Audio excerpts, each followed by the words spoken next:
มันหวานอยู่หว่าฮะ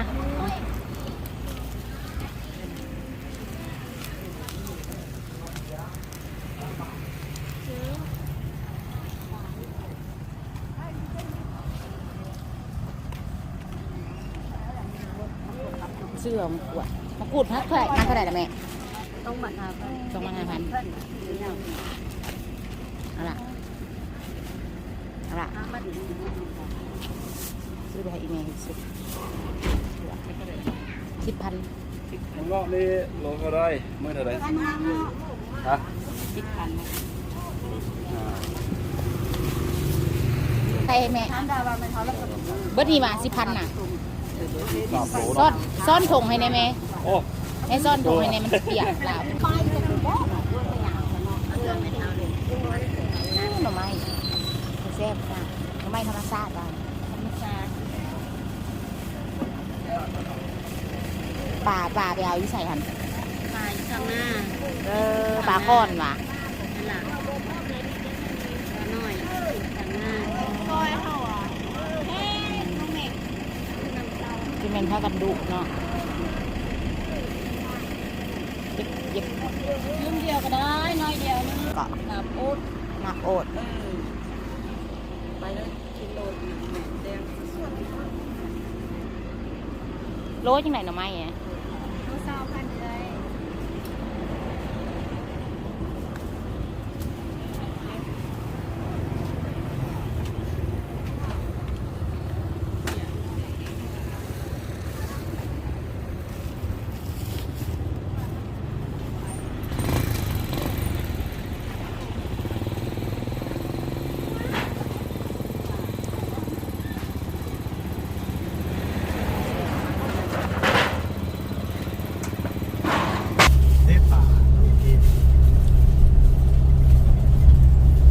ออกมาซื้อปลาแบบนี้ห้านนี่หวะเลือกซื้อปักเกี้ยวสูงขนาดนี้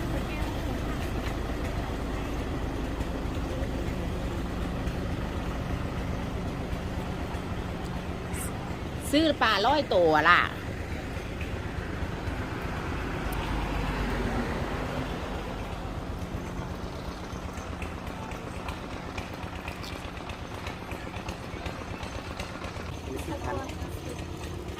10 เท่าไหร่เซฟอยู่อ่ะมีให้ซีมอยู่อ่ะนี่แซ่บครับกันอันโปรเซฟเราจะโทรได้เลยโทรก็มีก็โทรโน่นป้า10,000มื้อนั้นมาซื้อ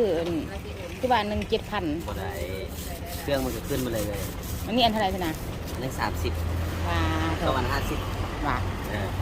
นี่น่ะได้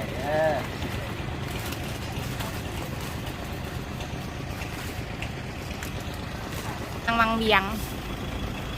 ตอนนี้แม่ค้ากำลังหุ่มอยู่เนาะญาติกันซื้อปลาส้ม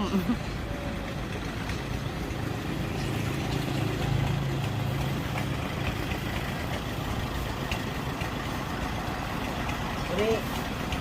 ไม่จะถุงไปจะถุงปิ้วเห็ดเจ้าเห็ดจะถงกว่าถงอันนั้นน่ะเฮ็ดตุ่มแบบนี้นะของแล้วอันนี้ตุ่มเพิ่งรู้คนละตุ่มแล้วคนเอารูนึงตัวเจ้านี่เอาครึ่งนึงคนนี้เอาครึ่งดีจะรุ่นให้เท่าไหร่ก็180,000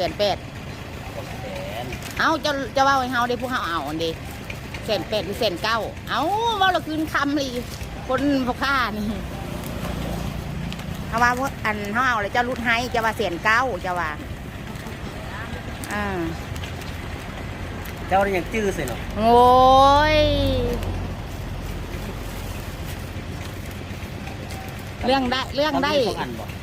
ด้สิมาตัวข่อยเนาะเขาเรื่องเสียนี่เขาไปจื้อ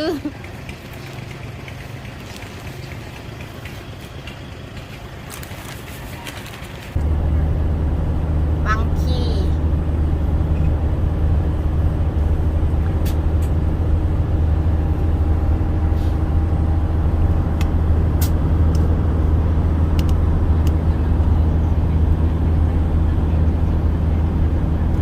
มีแต่ภูเนาะนี่รอดกล้องภูนี่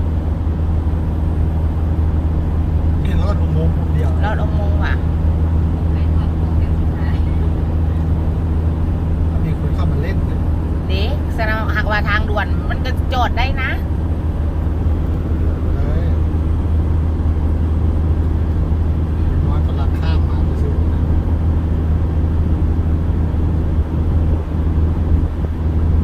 ทางนี้เขาห้ามเลย ห้ามเนี่ย ห้ามคนห้ามอย่างเดียวเข้ามาห้ามสัตว์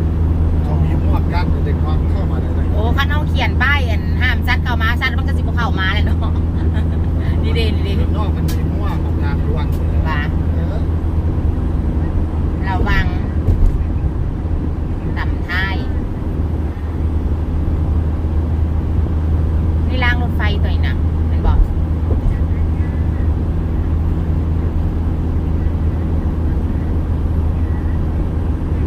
ตรงนี้ทางรถไฟมันที่เป็นโค้ง อยู่ไหนทางรถไฟ ทางเมืองเลยทางธรรมดาอ๋อแบบไหน ตอนแรกเงินอยู่ประชุมคือว่าคนโบราณเนาะล่ะเนาะ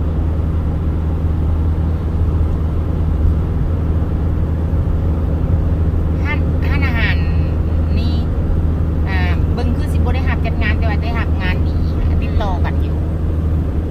มันพื้นที่มันมีพื้นที่ แต่ว่าอาหารก็แซ่บห้องน้ำห้องอย่างก็สะอาดดีอยู่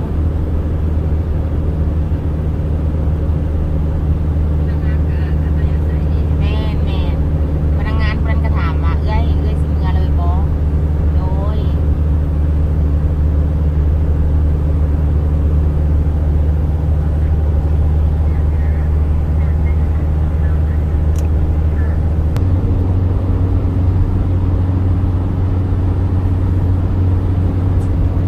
โอ้ความไวเจ้าเล่นก็ไหวเบ้าเนาะ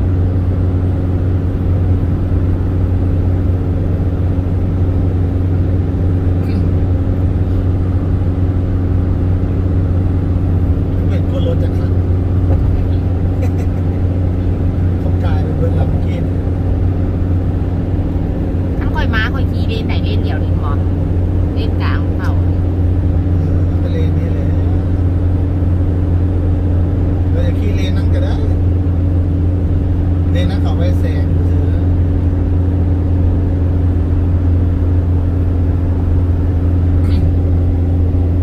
ขี่รถเลนนี่เลยนะที่ไปที่ซ่าก็ขี่เลนนี่เบิร์ดเลนนั้นเขาไปแสงแล้วเขาไปเข้ามา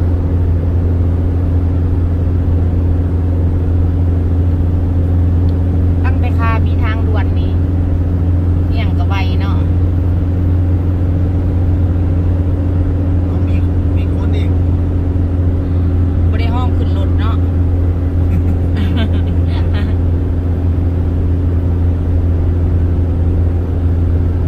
อ่างน้ำมือ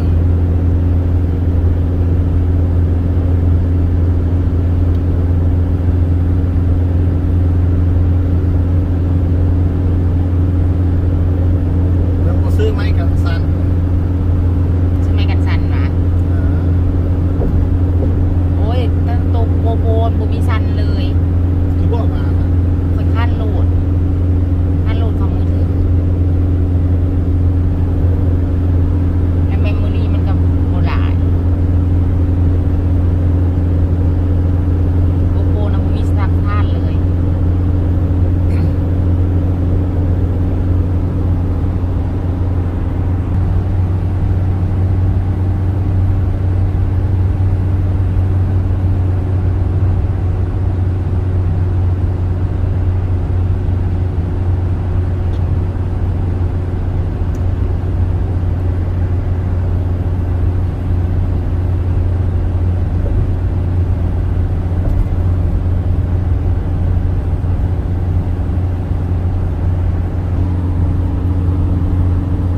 ถึงฮอด12โมงไป เห็นอยู่บ้านไอ้มอนเราไล่สุดอยู่โอ้ อะไรสดลงสตอรี่บ่าวเลิกแล้วเอาเหล้าทองโสมมาให้อีกเมาเลย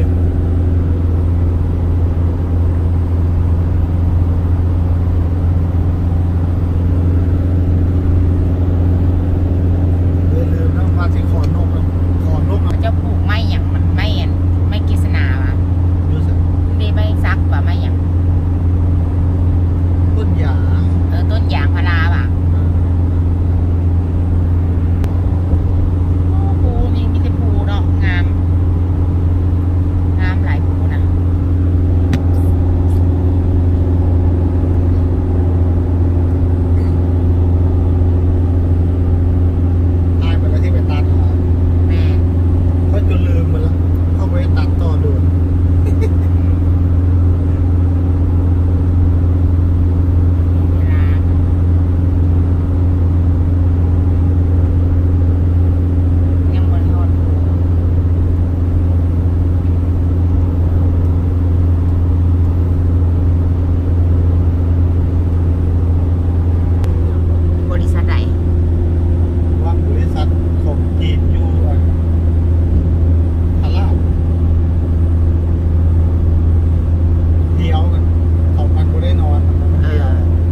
นาะ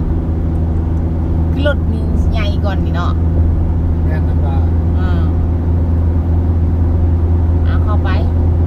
รถกับชีวิตอยู่บ่อุโมงค์มิตรภาพลาวจีน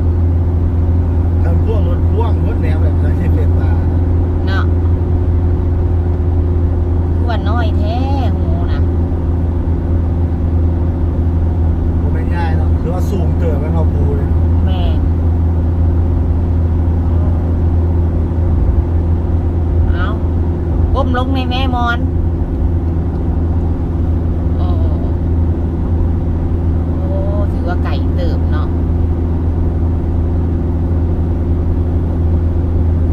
จักกิโลเมตรนี่ฝนตกฟ้าห้องนี่เขามาอยู่ในปลอดภัยสุดนี่นะ ฝนตกฟ้าห้องจะว่าบ่ล่ะ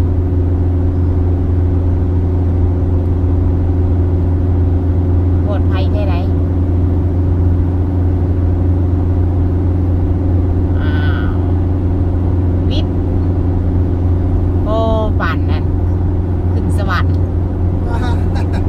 คนละประเทศเราเช่นตัวอย่างประเท ค ศ นละประเทศ เอ